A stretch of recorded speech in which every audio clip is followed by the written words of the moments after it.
Hey, good afternoon, everybody. It's here it is. It's June already. Hard to believe.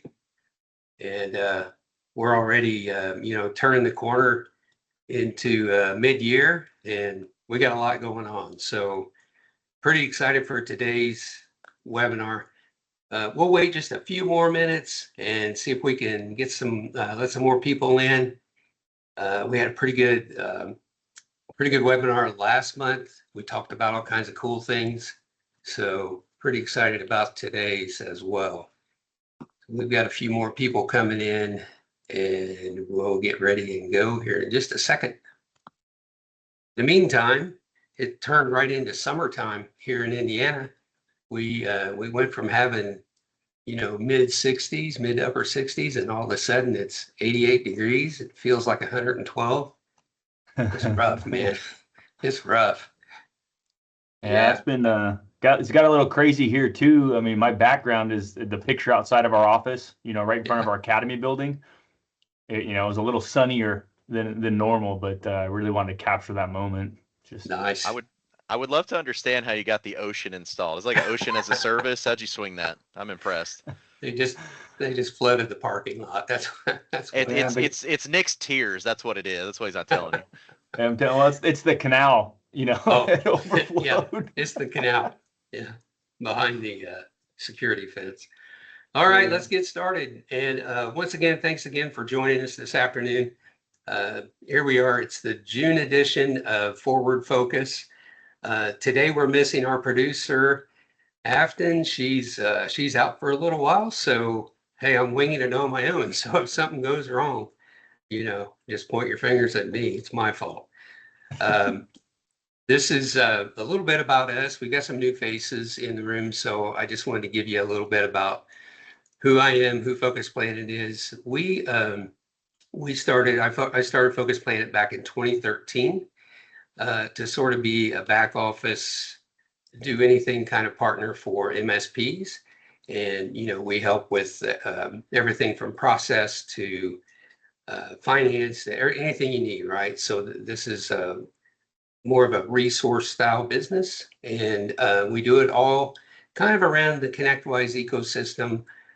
We'll also talk about here lately, we've been talking about Halo and some other systems as well. So we want to be a resource for you without having to add any additional headcount.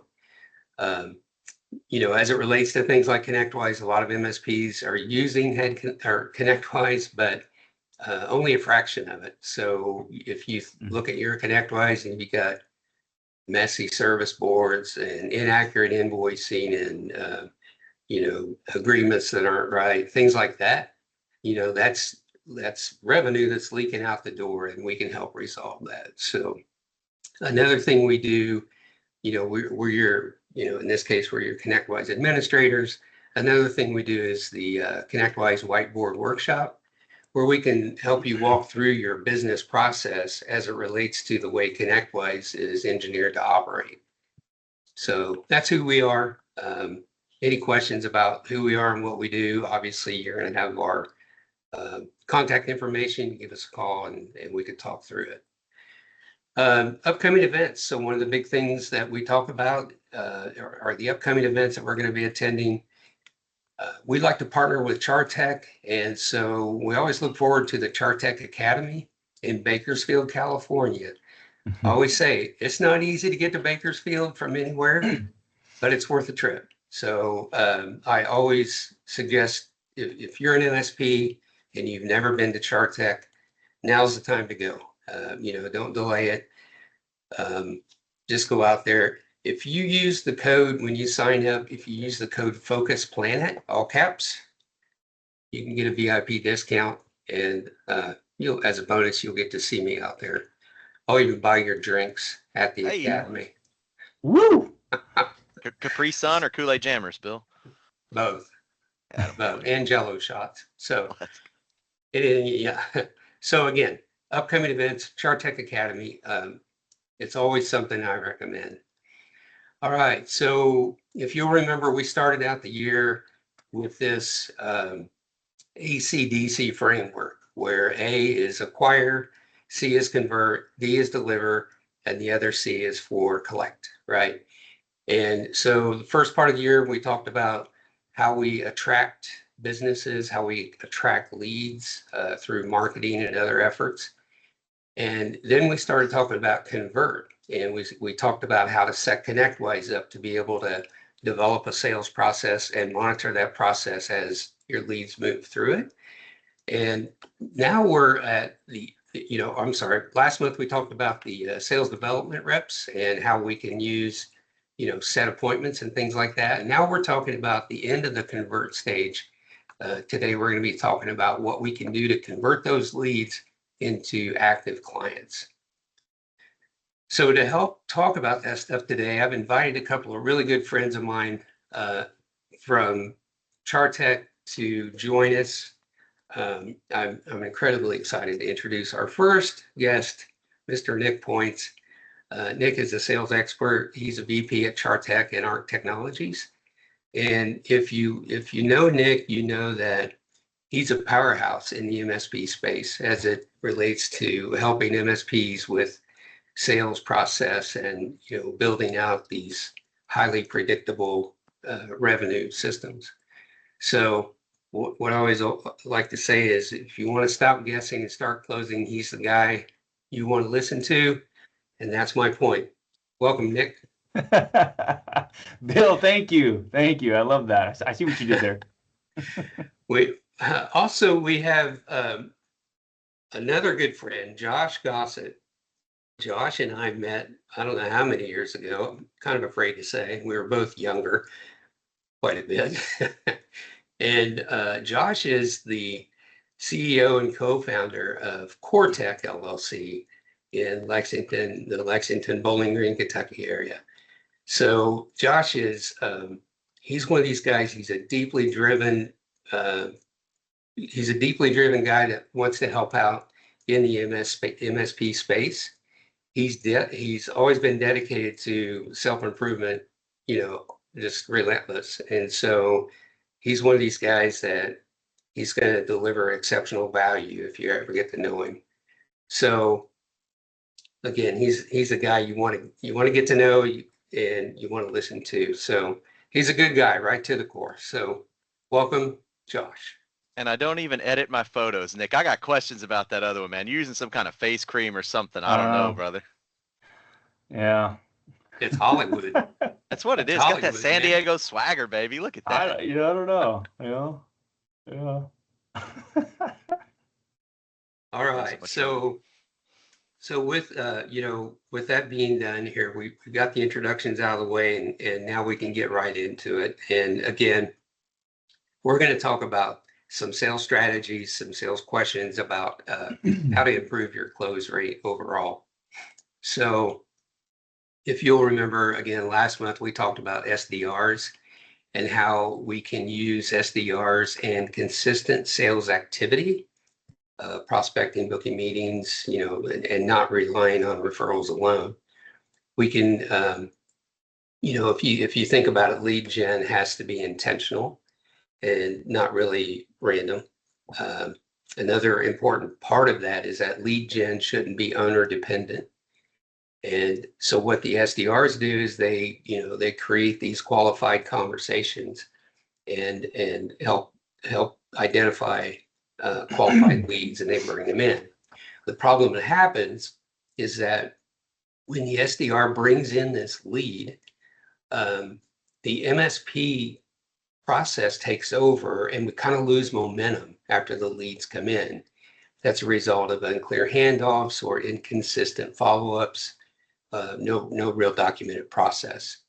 So more leads doesn't necessarily mean more revenue if you don't have a conversion process. So shifting now from lead gen to close rates, Nick and Josh, we're talking about the SDR. We'll start talking about the SDR to sales handoff and how we can improve that close rate and build the revenue.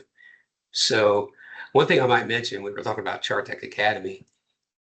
If we're talking about this stuff at high level today, but at CharTec Academy, we go much deeper on the sales tactics and building out the framework of that sales process. So, Nick and Josh, you guys, it's a toss up as to who wants to handle this first question. Well, It- I guess the first thing, not even necessarily the question, but man, if you guys have your cameras, turn them on. Jeez, I got Hilton's yeah. background here. Got Tristan's, Tinder profile showing up. Let's get some cameras going. There you go, Cameron, my man. There you go. There you go. He turned it on Why are you early laughing? and you know scared him exactly off. what that was. I'm telling Karina. Don't you worry. All right. I see Tiffany in there. I see our people. I see Joe. Come on now. Joe. Yeah, let's get some. Yeah, there we go, Hilton. Yep. Let's get some. Antics are a Let's get the prerequisite. cameras going here, guys. If you have them on, let's use them. Yeah. If you guys have your cameras on and you keep them the whole time, there will be a bonus for you at the end of the webinar for one lucky participant that Bill's going to pick, and we'll figure something out. There you go. So in the big picture here, what does the first question is, what is that? What should that SDR to sales handoff look like? You got a lead coming in, and wherever that lead came from, we now have to transition that lead into the first part of the sales conversation. Can you kind of give us an idea what that should look like? Yeah, I want to just real quick, and because this is Josh's wheelhouse, working with our CharTec members on this exclusively. But I'm just curious how many, like, if you guys, Cameron can obviously show his hand and Tristan, but everyone else do the little yellow Simpsons hand emoji thing. There you go, Paul. How many of you guys actually have an SDR or like a sales development rep or an appointment center, or somebody putting handing over like what we consider warmer leads over to you? Hands up and put it in the chat. Yeah. All right. Then how many of us have at least some type of marketing program in place where leads are surfacing the top of the funnel? Okay. We have okay. All right. So a lot of people don't have that SDR. So in essence, you guys are that SDR. You got to we're getting the leads that come into from the marketing funnel, and we've got to try to work to get that first interaction. Is that a fair assessment? Give me a thumbs up if that's the majority of the group here. I don't think there's a thumbs up button, is there? There it is. Yeah, there's. Look at that. I see some. I don't know who gave them, but they're good. Paul's like, heck yeah. So putting that in, whether the lead comes from the SDR, from the marketing, we have to make good on any investments we're making in marketing, and we can't expect that these are just someone that has a blank check ready to go. What's very interesting now is for inbound leads. Let's say it is an SDR, someone to reach out. They book the appointment. They download a lead magnet. They come to your event, the website. They say, yes, tell me, I want more information. What are the next steps? Industry stats are now 8 to 12 touches it takes to get to that next step into the sales process. Let that sit in for a second. 8 to 12 touches. And it's not because they're not interested. It's like we are competing for time and attention. So this is where Bill talked about that consistency, that handoff from the lead to working to get to that first interaction. So I think the first part to have a successful handoff is understanding that, and then understanding what our role is once we have that identified lead, and then working through those touches. You gave him the bad news first, Nick. You're supposed to soften the blow. Come on, man. You mean prospecting and selling takes work? You got to be kidding me. Just a little bit.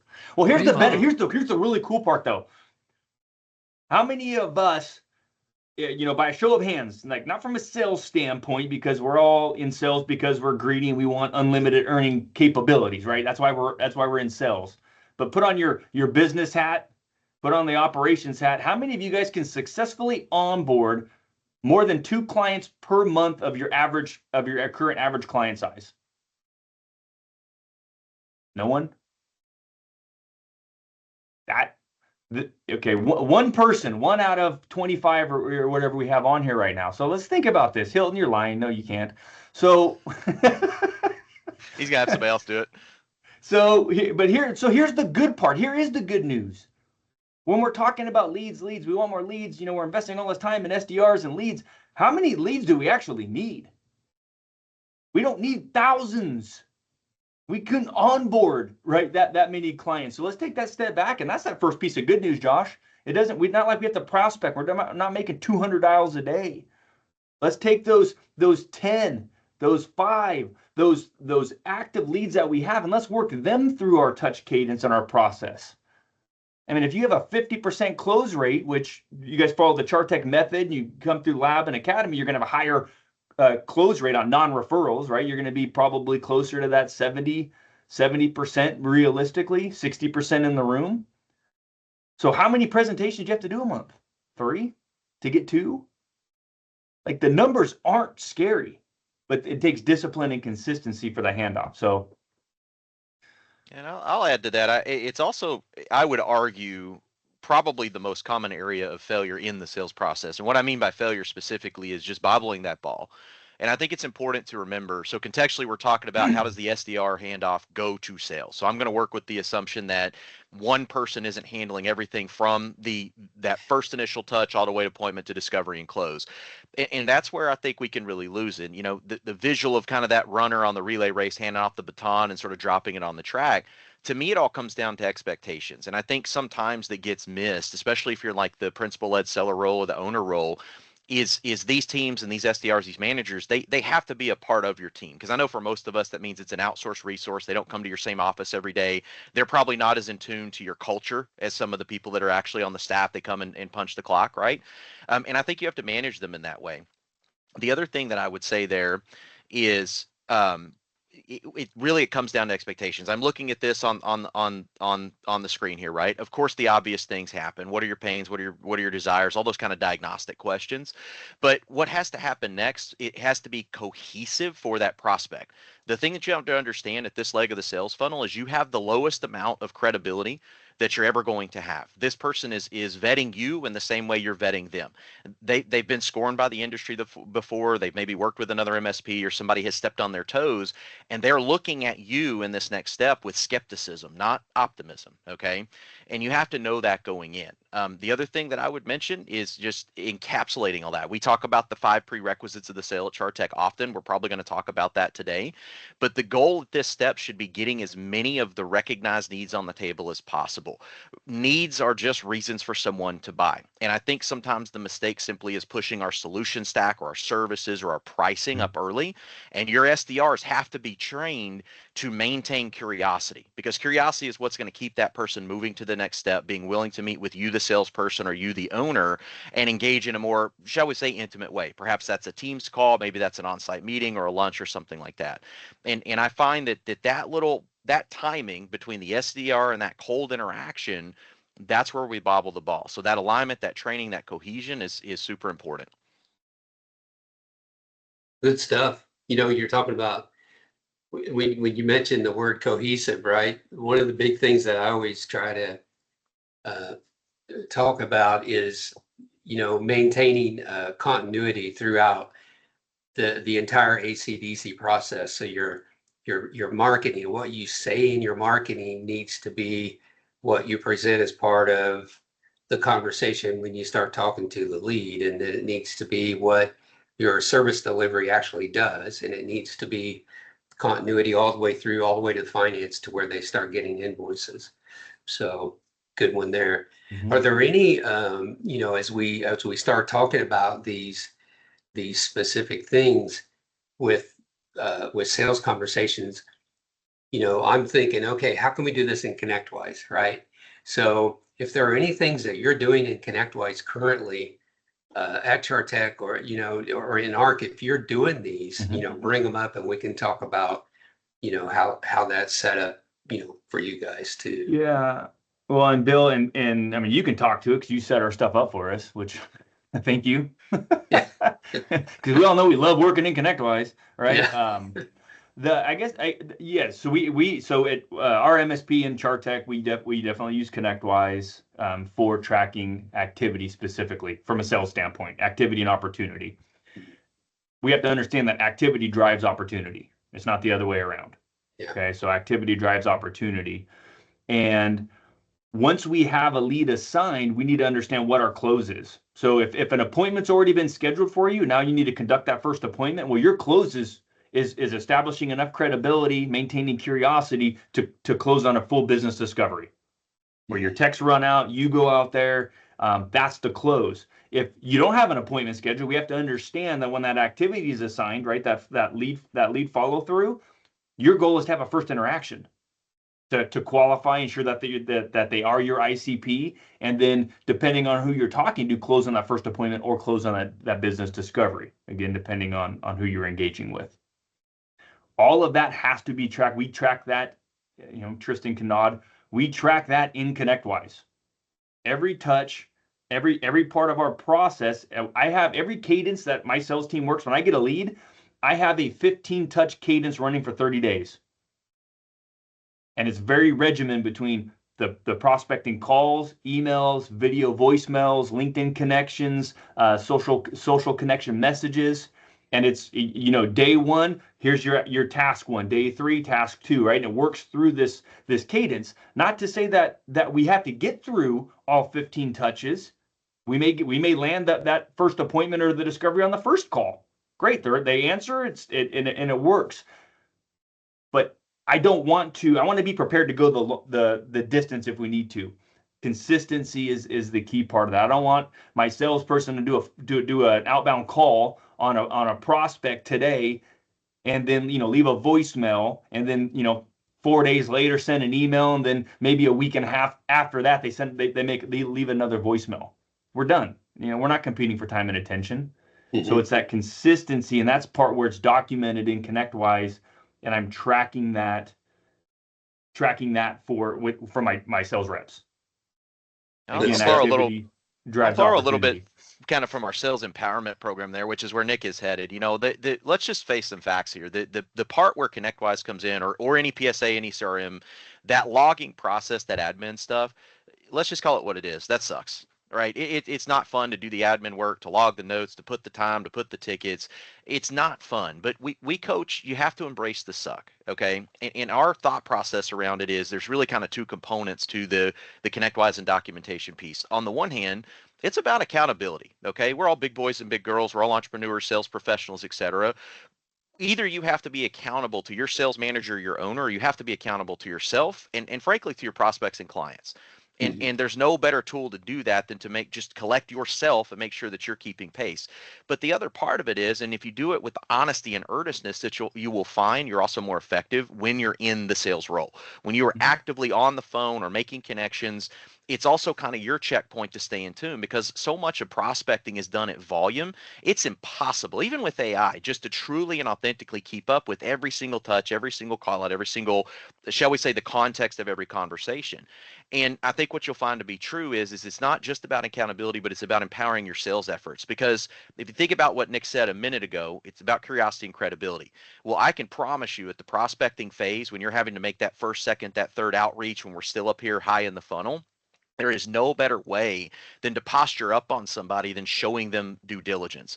And due diligence can simply mean being aware of what was our last conversation or outreach. Who did I speak to that was the gatekeeper? What research did I do on you as a prospect? What do I already know about you as a company? And all of that stuff cannot live in your brain. It has to live inside of ConnectWise. It has to be easily accessible. And by the way, for those of you that are competitive, raise your hands if you're competitive. If you like to close deals, you like to get commission checks, okay? I don't know about you, but I like to look back in time and count my wins. I want to go back every quarter, biannually and annually, and I want to see, where did I win? How did I get the deal? How long did it take? But the other way that I improve is, when did things die on the vine? If something fell out of the sales funnel, why? Am I losing them between that for that marketing message and my inability to convert during the first interaction? Or am I getting them to the first appointment and they're not following me to discovery? Or is my team sucking it up and are we losing them at the discovery stage and not getting to pitch?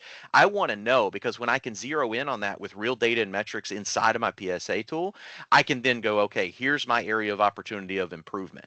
And you can only quantify that, only weigh and measure it if you log it in the first place. Yep. Good stuff. And I can't stress this enough, guys. Again, activity drives opportunity. So for my companies, my sales reps, there's never a month where they don't hit quota. Now I'm gonna define quota. I have two quotas. I have revenue quota, new MRR. I want new agreements. We have project, labor, and profit. But I also have activity quota, which assigns bills worked with us. We put our activity types in ConnectWise. We assign point values. The point value scales the closer we get to a signed deal. and I have a quota on that. So I'm a firm believer. There's never going to be a month. Once you pass my training roadmap, there will never be a month in the company history where you do not hit quota. You're either hitting your revenue quota, which if you're hitting revenue quota month in, month out consistency, full transparency, I'm not even really checking activities because it's happening. The revenue's coming in. But my issue is if I don't have revenue coming in, when I'm looking at my daily reports, I better see that we're on pace to hit 100+% of our activity quota. Because there are months where you're going to blow the pipe out. I promise you.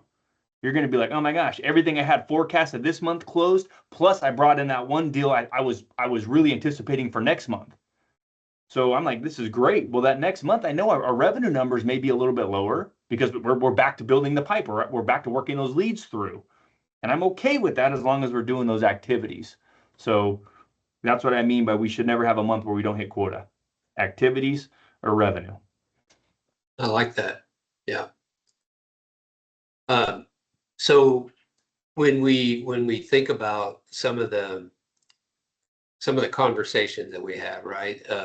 Some questions that come to mind include, what kind of factors influence whether a deal closes. That's something that is always kind of out there.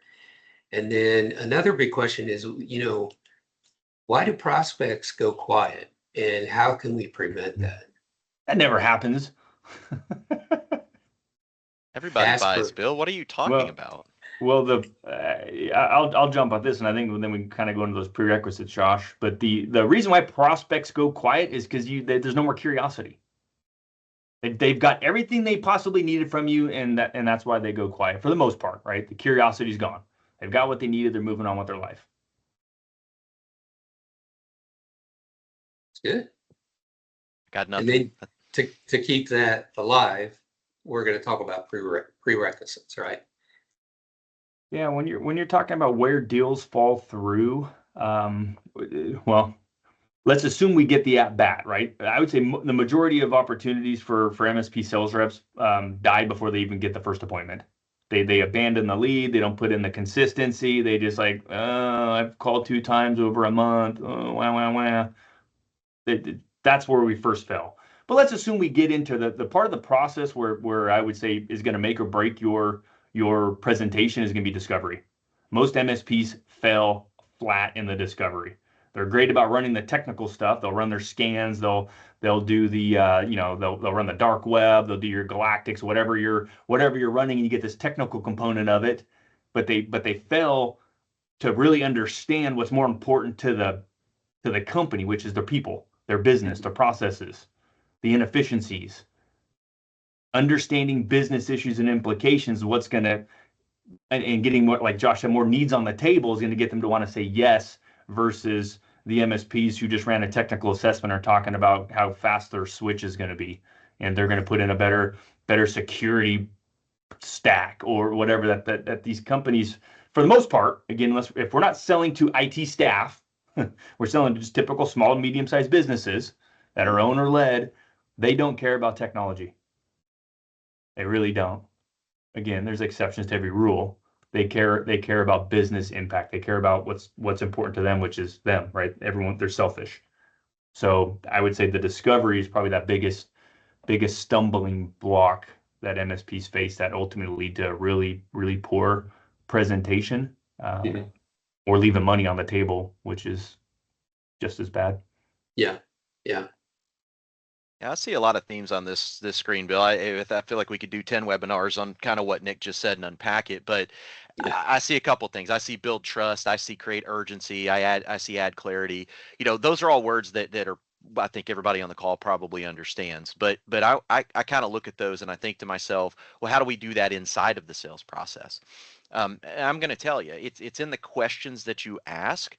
And it's also the questions that you plant in the mind of your prospects, okay? Because let's face facts. Would everybody on this call, show of hands, agree that for the most part, a large portion of our offering is commoditized? I sell firewalls, you sell firewalls. I do EDR, you do EDR. I do vendor management, you do vendor management. Do we agree with that premise or no? Getting mostly yeses? Okay.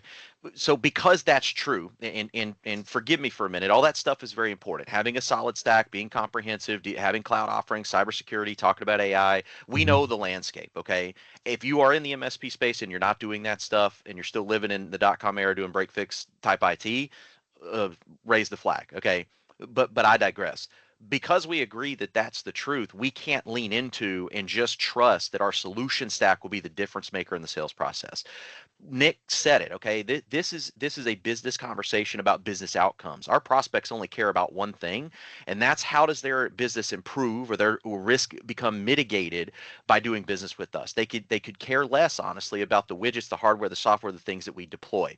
Okay, it's the type of conversation, it's the questions we ask to uncover those needs in the first place.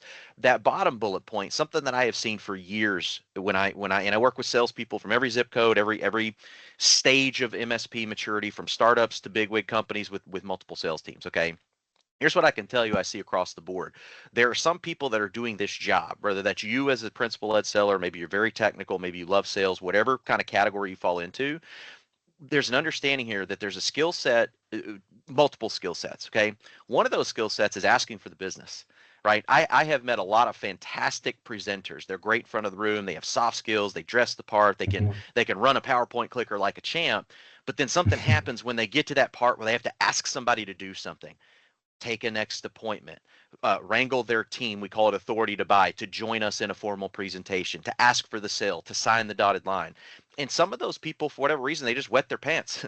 It is intimidating to them to take that step. And if you think about what I just said, that can happen inside the sales process, guys. There has to be a very intentional goal at every single leg of the race to take the next step. Sometimes that means, Nick and Bill, I need you and the other people as part of this decision-making process to meet with me next week. Is Tuesday or Thursday the best for you? Do you prefer morning or afternoon? I can swing 10 a.m. or 3 p.m., right? And being direct and being candid and being clear about what is going to happen next, a lot of times, and I know that sounds silly. Some of you guys are going, no kidding, Josh, you have to ask for an appointment. I promise you, if you've been ghosted, if you got caught in that follow-up loop and you allowed somebody to say, well, let's talk next week, or this has been great, I got to go to lunch, and you allow the tail to wag the dog, you let them dictate what next steps will be, you're following their sales process, not your own. So expectations. Oh, yeah. That brings up, you were talking about, the business person doesn't really care about the technical things, the widgets and so forth. So Ron had a great question. What's the best way to separate that technical symptoms conversation and the real business problem that the customer's trying to solve? Is there a good way that, just in summary, a good way to separate that conversation out? Yeah. Everyone's going to be a little bit different. I am blessed in the sense that I don't have to turn off my technical brain because I really don't have one. Like, it's just like, I'm not. So that's probably the first part, is kind of understanding. But think how I try to phrase this. Always think in terms of business issues and implications. So let's say we have a technical issue. Let's say they have slowness. We've uncovered slowness, whether it's outdated equipment, it's internet connectivity, it's fill in dealer's choice. The chance of there being slowness or someone complaining about slowness some way, shape, or form is probably pretty likely. So instead of selling on, hey, we're going to make your bandwidth, we're going to get more bandwidth, we're going to improve throughput on the networking equipment, whatever, which that may be the solution, but the reason to buy is solving the problems that this company is experiencing because of the slowness. So if we think about like an accounting department, I'm talking to a receivables clerk or a payables clerk. If I know that there's potentially slowness on the network, start thinking about what are some potential business issues that person may face, that they may run into. They can't pay people on time. Vendors are upset. Are they getting product delivery not fulfilled? Are they paying late fees? Are clients upset? And then I'm going to dig into each one of those. If vendors aren't fulfilling product fulfillment because the company's not paying them on time, how does that impact the salespeople? How does that impact client service? Think about our MSPs. How does that impact projects? If we don't have our infrastructure in place because it was delayed on shipping because we didn't pay it on time. Then we have to go and have those conversations with our clients and reset expectations and shuffle things around. Our business is no different than our clients' businesses from the standpoint of issues and implications. So technical issues come up, but we need to really understand what is the impact to the business, those role types, the people we're interviewing. That's why they're going to want to buy and make a decision to fix it. I'll tell you a way to think about it. And Nick gave a phenomenal and very specific example. At the end of the day, it has to be about that person's particular job role, what their unique suffering is. But a question you should always have the answer to for every person in the discovery you interview is why should I care, and what do you want me to do? Okay, so if you're thinking in terms of technology and you're talking about the features and benefits of why my firewall is so great and that Linksys box you bought at Best Buy doesn't work, there's no why should I care? There's no what should I do? Okay, I can't place an emotional value on a $900 firewall because the $60 box that's been working forever is just fine, right? You guys have all heard that? So as you're going into this and approach these conversations, think of it in those terms. If I'm the prospect, why should I care? What do you want me to do? Now, we're not going to answer that in discovery. In CharTec, we teach a kind of a formulaic method, okay, through question-based selling. We have diagnostic questions. We have global questions. We have status questions. We have all these sort of tactics behind how do I have that actual conversation. But I very much agree with Nick. It's got to be rooted in the outcomes. And if the central theme is technology, you are probably talking about your stack and solutions more than understanding their problems. And that's where we go off the reservation, in my view. Great. We talked about, you mentioned that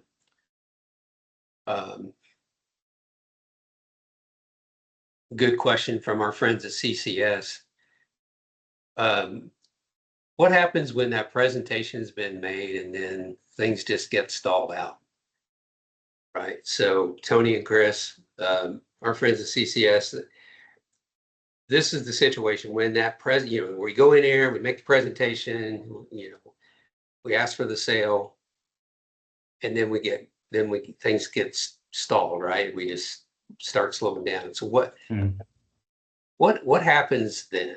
What do we do? Is this something you cover at CharTec Academy, by the way? No, we just close at the table every time. The iPad. No, Bill, that's and team, the guys, that's it's very common. And I mentioned expectations earlier. So the sales process it's a process. There's step by step because each part of that I'm setting expectations to ensure that when I go to present, I've got the authority in the room, the decision-making body, putting our best foot forward. When deals stall out, either here's typically what happens. Well, I'm looking for three outcomes. One of three outcomes when I present. I want the deal signed. I want it in the room, deal signed. I want the agreement authorized, first month in advance, and a one-time onboarding setup training fee, whatever you guys want to call it, that's typically equal to a month of service. That's what I want. If I'm unable to get that, because maybe we need to re-engineer part of the solution, maybe we missed something during discovery, because things happen, okay? If I can't get the deal signed now, I want to get my next close is I want a follow-up appointment with a date and time. That's the important part. I'm scheduling in the meeting. That's my next close. So when things stall out, it's typically because the sales rep leaves them up in the air. Well, what do you think? Oh, you want to think about it? Okay, well, when should we connect again? Oh, you'll get back to me and let me know when you're ready? Okay. And then we're just like in the ether. We're just following up, leaving voicemails. We didn't secure those next steps, which is extremely important. I want the close. If I can't get that, it's the next appointment to close. But we have to understand why. If we're not signing today, what needs to happen? What needs to be addressed by the next appointment? So we need to make sure that we fully understand that. If they need to think about it, we need to make sure that they need to think about the investment, not our solution or our services. And if those are the issues and we can't close, we have to stop and we have to figure that out. So I want the deal signed. I want a follow-up appointment is my next best thing to get the deal signed. And if that prospect is hemming and hawing and they're just like, oh, they won't, then just get a no. I would rather get my no in the presentation than follow up for the next 3 months, 6 months, 8 months, because the reality is they already made their decision. They just don't want to break your heart. Cameron, they like you. You spent a week with them. Right? You seem like a nice person. They just think it's going to be easier to string you along, to ghost you so you get the hint, but they've already made a decision. They're going to maintain status quo or do whatever they're going to do. So let's just I have run learn from into it. Let's that. get to know. I have run into that issue with prospects lately, by the way. So What kind of objections are you getting, Cameron? Are when you're leaving the table, are they letting you know, hey, I don't like your contract, I don't like your price, I don't like your face? Are you getting something to work with? well, now that you've mentioned all this, sure, I'm definitely getting things to work with. But a lot of the objections that I've experienced as of late are, hey, we're going to go with another provider for such and such reason, or we're just going to keep things internal. Co-managing with existing IT teams is something that we really sell and that we do well. But a lot of the time I see that. So Yeah, and co-manage can be very lucrative if you have a really clear understanding of your stack. You've got your non-negotiables laid out. You've kind of defined what here's under the circumstances we're willing to do it. You know, we Right. see a lot of reasons for this question, guys. And Cameron, I appreciate you participating, by the way. Sometimes the challenge is when you look back, it's trying to spot that failure earlier in the process. So we teach categorically a couple of different things. We have welcomed objections because we know we're going to get them.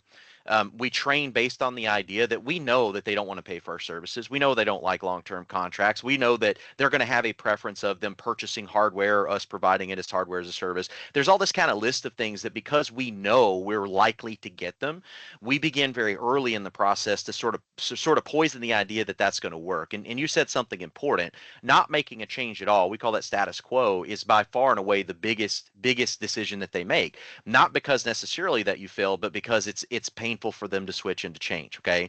Now, flipping that same coin over, there are some objections that are sort of failure objections, and they're usually indicative that we skip some critical steps in the sales process.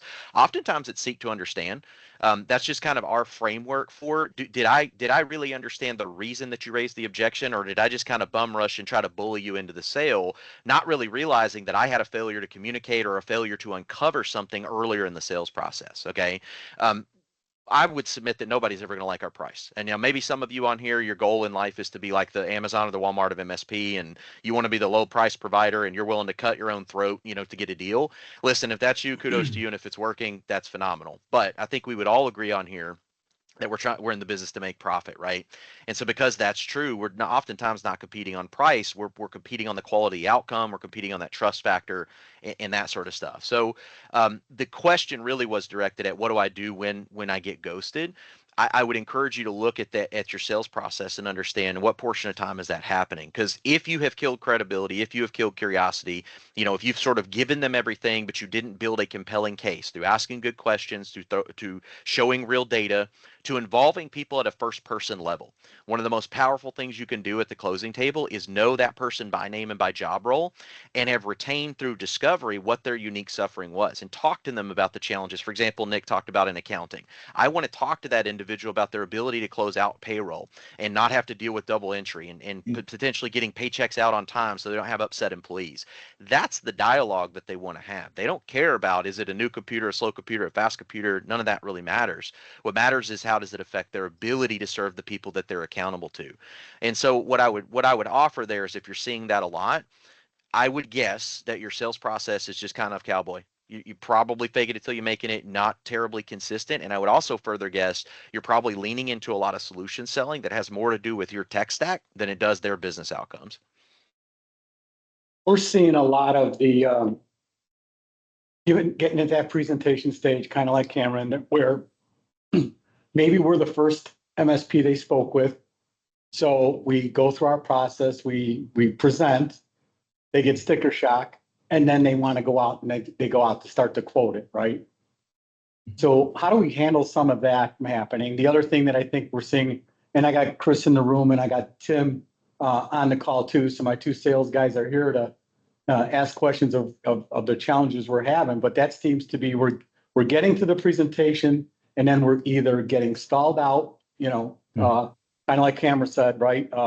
Not doing nothing, although that's probably least more, a lot more maybe around price, right? Hey, we're going to go with someone else because they're cheaper. What other ones? Chris, Tim, you can pipe in on here. The do nothing, like I think we do a great job of building trust and confidence, and everybody is usually like, yep, we want to do that. And until they flip the page and see the dollar amount on the end. And then, like Tony said, a lot of, like, we've got a couple right now. At the end of the thing, they're like, yep, we're going to do this. And then they're like, oh, we're going to go find 2 more to interview. We really like you, but right. Mhm. So, it's really 2 different markets, right? So we have, small, mid-sized business that's never had an MSP, doesn't have anything budgeted. And then they didn't even know, what the ballpark was, right? And we're honest with people. We give them an idea as the average seat costs, and ask them if they have a budget. Every business under the sun is going to go, "Yep, we have a budget for this," right? And then, or they have an existing MSP that is the $80 an hour one guy show, and our cost is 3 times what theirs is. And for that same reason, they didn't know what the ballpark was. They're shopping more, right? And our problem ends up being was, now we were the first one. Well, they like us, right? Which is great. I don't It's want to be hard. first. I want to set the bar. I get you, but it doesn't. Well, so Chris, I know. I mean, we and I took a couple notes here, and I'm going to preface like I'm going to popcorn off a few things, but just know that these are week-long trainings. So a couple things that and I don't know if this is going to be exactly the case, but a couple of things that you've mentioned are very, very common. And I'm sure you're not the only one on here. If other people had their cameras on, they'd be nodding their head just like this. Very, very common. I go into it knowing I am not going to be less expensive. In fact, I will probably be 40, 50, 60% higher than all my competitors. I already know that. But when they go, holy cow, that's a lot more than I'm spending right now. Like, we have to have a justification. We have to have a response.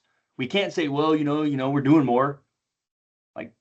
So there's that. So just have that mindset of knowing I am.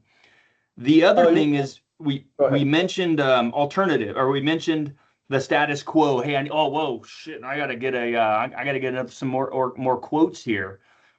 One, in our sales process, I throw the industry under the bus. I do my best. I don't mudsling, but I talk about the problems that in our industry that our clients are going to face. One, the IT companies that are the kind of the trunk slammers that are coming in, just focusing on those basic IT things. I can do remote monitoring. I can come on site when things break. I can administer your network. I'm going to put in MDR, EDR, whatever, SOC, SIM, SOAR, like whatever. Okay. So I'm going to start poisoning that. The other one's that nickel and dime for everything. Yeah, they're going to entice you, Chris, with a low monthly fee and then so-called flat rate, but then they're going to nickel and dime you at the end of the month. For on-site, after hours, solution engineering, consulting, parts replacement. Understand what your competitors are charging extra for, and you make sure you're including it.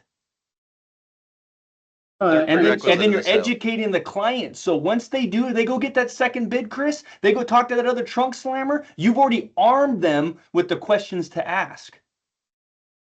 And it's gonna help. It'll help your cause of trying to kill those alternatives ahead of time. I don't know, Josh, I see you chomping at the bit here, man. Go and hop in. It's a third prerequisite. You can just about guarantee that when you're going to be up against price, it is you have to justify the spend. And so when we talk at our trainings, we don't talk about the value of what it is that we provide, because I would argue that everything we do as managed service providers is inherently valuable. If you think about it, if you are a human being and you sit at a keyboard and that keyboard touches a computer that talks to the internet, you need everything we provide. Right? That's how we all feel in our heart of hearts. But it's not about the value of what we've built as managed services providers. It's the perception of the prospect that is going to change their reality. And so we talk about the idea of perceived value. It's the emotional attachment to what we're putting in place.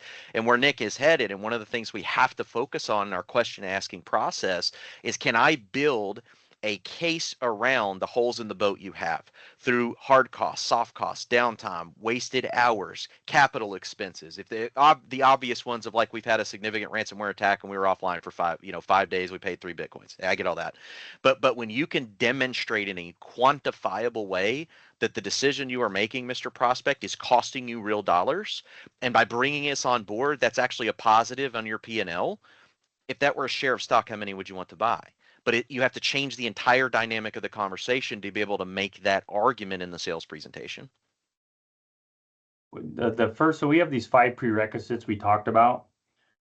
Before my team is allowed to present a price, we have to have these identified. The first one's a recognized need. It's a reason to buy. Second, do we have a viable solution to solve that need? Third, is the juice worth the squeeze, right? Is the perceived value they're going to receive justify the investment I'm going to ask them to make? So when they say that's a lot more I'm spending right now, what's our response? Four's sense of urgency. What are we putting on the table to get them to say yes very shortly versus think about it for the next 6 to 9 months? And then authority to buy. Who are we presenting to? Because if we're presenting to anything other than the authority, and the authority is not just the CEO. Because if we present just to the executive, the CEO, and when they say, well, this is great, Chris. Yeah, I think this all looks great, but I want to get with my leadership team. I'm going to run it by them, and then we'll get back to you. Right? You can't close because who wouldn't want them to adjust, talk to their team? But let's make sure we have that team in the room.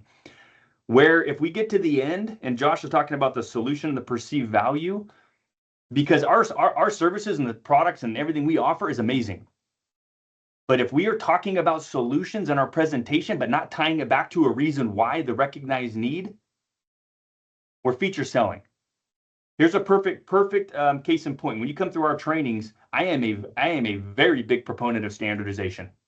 Standardizing my processes, standardizing my tools, my set, my stack. We standardize. That's how we're going to be efficient, profitable. I get it. Every one of my clients has 24/7 support, and I think it's pretty cool. Whether they're working nights, weekends, holidays, if they need help in their business from a technology standpoint, they can pick up the phone, they can call, they can have the help when they need it. And I think that's pretty cool. You guys agree? Do you think that's valuable? But what about that client who's 8x5 Monday through Friday and doesn't think about technology on the weekend? If you spend time in your sales presentation talking about how great your 24/7 support is, but not tying it back to a need because they work around the clock, they come in on weekends, then one of two things is going to happen. One, they don't say anything. They're going to think about it. And then they go back to their office and they go, wow, you know what, man, camera guy is really, really sharp. He has a phenomenal offering, but I just think he's probably designed for bigger companies. He's talking about this 24/7 support. I think we can find it less elsewhere. And then they ghost you. They don't get back to you. That's what's going to happen. If you're lucky, they actually call it out in that form of, well, hey, this all looks great, but you're talking about this 24/7 support. I don't need that. I don't work on the weekends. Hey, can you remove that? And then the very next question they ask you is, what does it lower my rate to? That's if you're lucky. So I include 24/7 support with every one of my agreements. I don't talk about it unless I have a need for it.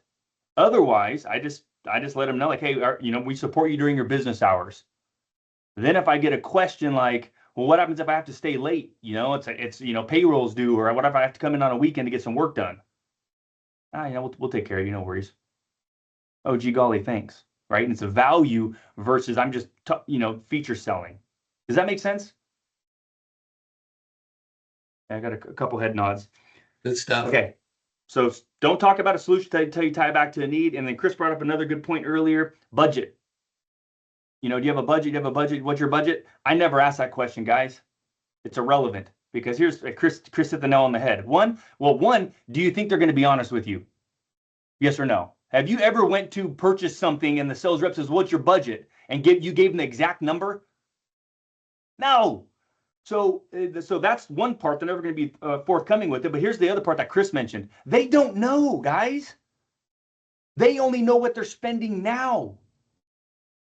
And it may not even be in the realm of what they need. Can we agree on that? So our job through our discovery and through our processes, we need to find that budget with inefficiencies, with wasted, with overspend. As part of our discovery process, I'm going to want you guys to start asking, if you're not already, I want you to get phone and internet bills. I want you to get their managed print if they have lease copier leases. Okay. I want you to get their cyber liability policies and grab their employee handbook as well while you're at it. Because I'm going to audit all of those, and I'm going to find a lot of times some additional savings that I can use in my back pocket to help justify that expense. So they're spending money. My mind is I'm just going to start pulling them from different department budgets to justify the investment I'm going to ask them to make. So our customers aren't going to give us that. Yeah, they will. Do it every Who day. said that? All right. I'm calling BS because every single go. one of the discovery meetings I have, every presentation, I've got the invoices and I've got absolutely everything I need because I set the expectations properly. When I'm in that first appointment and I'm closing on a discovery, I'm asking them I'm going to sell it. I'm either going to charge them an assessment fee to come out and perform it and give them bound report and all that great stuff. And I put a dollar figure on it that's going to make their butts pucker because it's going to be worth my time if they're going to choose option number one. Second, in lieu of that upfront fee, I'm going to perform the assessment, which includes auditing their technology spend, their invoices, because why would we as an MSP want to present a solution if we don't know how they're connected?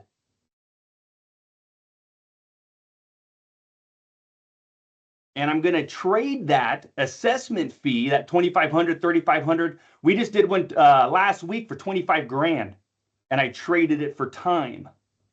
I traded it for an hour and a half with the authority to buy. So my team's going to come out. We're going to do the assessment, the business, the technical, and in lieu of that upfront, that hard dollars that their butts are puckering, I'm going to trade it for time to present the findings to the authority to buy. I'm not here to just run assessments, and my goal is to get through the process. And so if you're not getting invoices, you're not doing that, I'm telling you, you're not setting the expectations properly, because I get them all the time. Maybe I'm different in Bakersfield, California. Yeah, Bakersfield is a little different, just saying. Only because Nick lives there. That's Nick, I'm gonna put the I'm gonna give you one of these, man. I know you could go on for hours, and if you go to Bakersfield, you can get every bit of this conversation. I guarantee it. So, good questions, guys. Hey, listen, we're gonna start wrapping it up here. I want to be cognitive of everybody's time. We've only got a couple of minutes left. Here's my pitch. If you've got a sales process in your head or on paper or somewhere in your office and it's not in ConnectWise, let me know and we will help you get it into ConnectWise. Right. So, we've done it for CharTec, we've done it for Art. We've done this for a lot of MSPs, helping develop a good sales process in their ConnectWise. So if you're trying to identify where your deals are getting stuck and you want to turn that into a repeatable process, let me know. As a matter of fact, if you want to just give me a call, I can help, identify what that sales process is and help turn it into something viable for you. So, Nick, did I hear you say you were giving something away? Knowledge, but so no, here's Bill. First of all, thank you so much. I am telling you what you've done. So I've known Bill 15 plus years. I know Josh 15 plus years. Bill is our back end as far as our ConnectWise, and we're going through a migration right now. Bill's team is amazing. So for any of you guys, you're on the webinar. If you take advantage of Bill's VIP, right, you want to engage with CharTec or Academy, Bill, I would love to extend through you the CharTec setup. So take my template. I'm giving you permission. Take my template that I use for my sales team, my sales reps, for the activities, how we structure ConnectWise with opportunity types, everything, and go ahead and deploy it, Bill. For these guys that want to engage with you. Okay. Yeah, appreciate that. I think that would be a great tie-in. So at least you have the mechanics in place, and then we'll help you work through that process. I appreciate that. That's fantastic. We'll get that done. And in the meantime, if you guys have any other questions or anything, I forgot to put up my contact slide here. Hang on a second. There we go. If you have any questions or anything, you want to get in touch with us, just send an email to me. It's bill@FocusPlanit.com. You can also use sales@FocusPlanit.com. Reach out to us. This webinar today is going to be on our YouTube channel. So go to youtube.com/FocusPlanit and subscribe. And we'll let you know when this is up there. It'll probably be sometime tomorrow morning. So any questions or anything, let me know. Otherwise, thank you very much for attending today. Thank you, Nick and Josh, for being here today. And we'll talk to you all later. Thanks, gentlemen. Hey, thank you guys. Thank you, guys. Thanks, everybody. Thanks.